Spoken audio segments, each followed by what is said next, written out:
Hello there, folks. Cranky old Cuber here. I have discovered that I have a local cubing store. So here's the deal. I was at the mall the other day getting my hair cut, and I walked by this store, and it looked like a gaming store. And I said to myself, we need to check that store out on the way out because it looks like a gaming store. And so I got my hair cut, I got done, and I walked back, and I remembered the store. And so I walked in and I looked, and I noticed that they're not just a game store. They do have a lot of games, but they also sold some swords and stuff in the back, and they had tables set up so that you could go play. And while I was looking around, I noticed that they had 3 displays with twisty puzzles. Now, of course, one of the displays was the predictable Rubik's, and that doesn't hold a lot of interest to me, so I kind of ignored that one. But I did notice that they had a bunch of Oscar's puzzles, and they had some Mefferts on display there.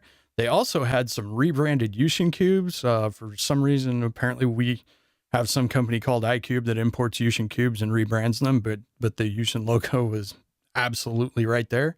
So it was pretty cool. And I thought, well, I like to support local businesses. So I went ahead and bought some stuff. So in this bag is some stuff that I bought and a couple of other random puzzles that I've been waiting to unbox and just never got around to it. So let's get into this and see what we got.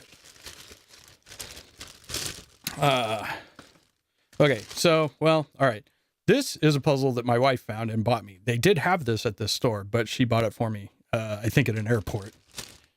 This is another one. This is a Wit-Eden 3x3x9 kind of, let's see, number 2.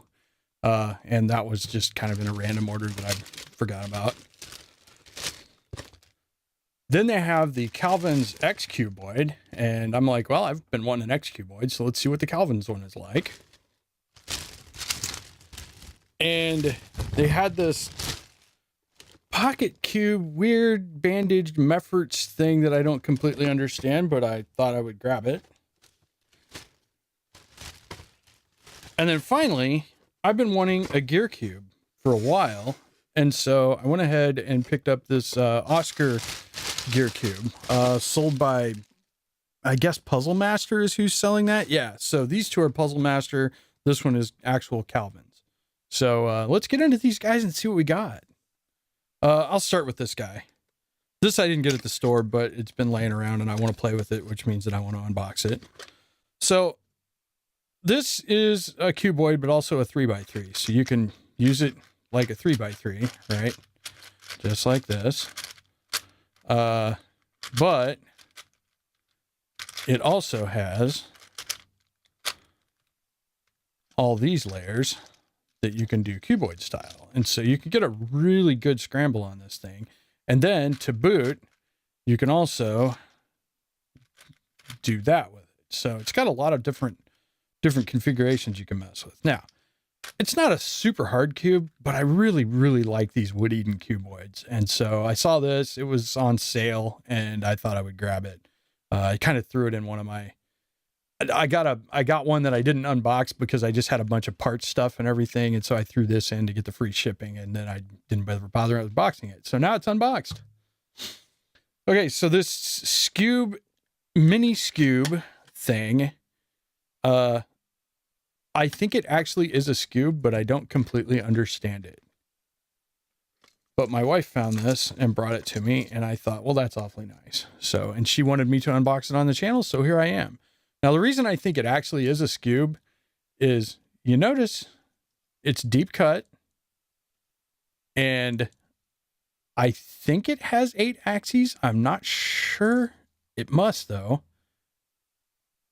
It's hard to say, but I have not, I'm a little afraid of this thing because I'm not sure what it does, but it calls itself a mini Skewb.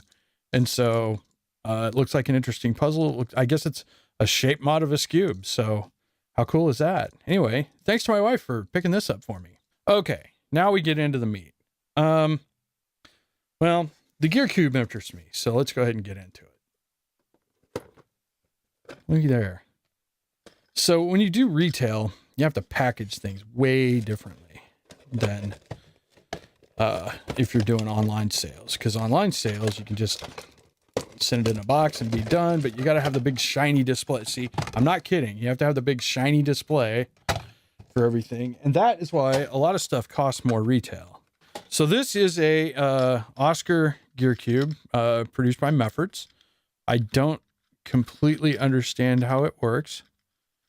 Oh, it's only partially a gear cube. So these two layers here turn freely. This layer does the gear thing, and this layer does the gear thing. So I don't even know how. Oh, goodness. Okay. Well, it's a gear cube. I've never played with one of these things. I'm a little weirded out by it, and I'm going to have to figure out how this works. I'm afraid of scrambling it up because, well, we know how that goes. I mean, I still have a sun cube scrambled up because I haven't been able to figure out how to solve it all the way. But we'll see. Moves pretty smoothly. It's a little clacky. Here. Yeah, that's what it sounds like. The gear side is clacky. These layers are just, you know, fairly smooth. This looks like it could be a fun puzzle. So looking forward to playing with that. So now we have this Pocket Cube Challenge, whatever that means. We can just do this. All right, so this was $20 at Mind Games. No idea if this is a good puzzle or just silliness, but we'll take a look. So it also has the shiny packaging, but it has an explanation back here of kind of how it works. So it turns like this, right? And then, all right, I'm confused. All right, well, I'll have to figure this out. I don't know what this is. I've never seen one of these, so, but it looks like you should be able to break these up and do stuff too. So better if you do it like that. There you go. Okay, well, that's interesting. And that should be fun to play with. Yeah. Okay, well, I'll give that a look.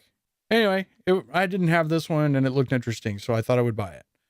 All right, now, this is a thing that I actually have wanted for a while. Uh-oh, how do I get into it? Oh, wait, I see. And there we go.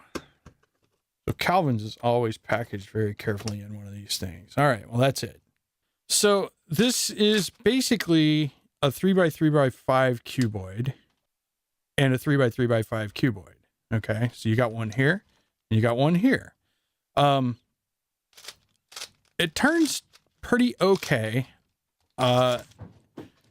Obviously you can't feel this right now, but it does feel a little fragile. And like if you were to force it, it might break or at the very least explode. But that's not too bad. Let's see. These layers are okay. Also a little fragile feeling. Okay. Now, can you do this? Yes, you can. So it does shapeshift. And that could get interesting. You get things sticking out all over the place. So my guess at an approach would be solve it like pick one axis and solve that as a 3x3x5 cuboid. And then at that point, if you get it solved correctly and you match these guys with the center and everything like this, then you should have the right stuff in this layer and this layer, and you should be able to flip it and solve it as if it were a cuboid here. But I'm not sure about that, so we'll just have to see. But I would say, so the top layer here, these all are pretty simple. It feels like the mechanism is pretty good and there's nothing weird about it, and they just turn. The inner layers there's going to be stalks, and they're going to be kind of long and skinny and to let things move. And so if you force it, like if you get it misaligned and then try to do one of these, you could break something. So I would say be very careful if you get one of these. Also, there are some other X-Cuboids. There's like the extreme, there's a version like this, and then there's a version with additional layers, like 2 layers above. So, and they're made by another company I cannot remember the name of, but that's another possibility if you want an X-Cuboid. Those might be better. I don't know. This one seems okay, though, as long as you're not trying to speed solve it and you just be careful. And I have a lot of puzzles like that where you should not try to go fast. All right, so I would say this was a successful outing to a local game store. I mean, I paid retail for everything, and that's kind of a bummer because you get better prices on the online cube shops, but it's kind of neat to support a local business, or at least a local-ish business. And It's kind of neat to go into a store and see twisty puzzles. Like, you know, regular people might actually buy them. How cool is that? And to see stuff that's not Rubik's. I mean, I don't hate on Rubik's as much as a lot of people, but I'm still not happy with the way they're acting, and their puzzles are all kind of still junky, right? So, I mean, this puzzle, as clicky as it is still a better puzzle than like the Rubik's 5x5 or 4x4, the modern one that they have. So it's good to see non-Rubik's puzzles out there in the wild. It was really interesting to see all the rebranded Yushin cubes. That was so cool. In any case, I guess that's it for this unboxing. Thank you for watching, and I'll catch you at the next one. Cheers.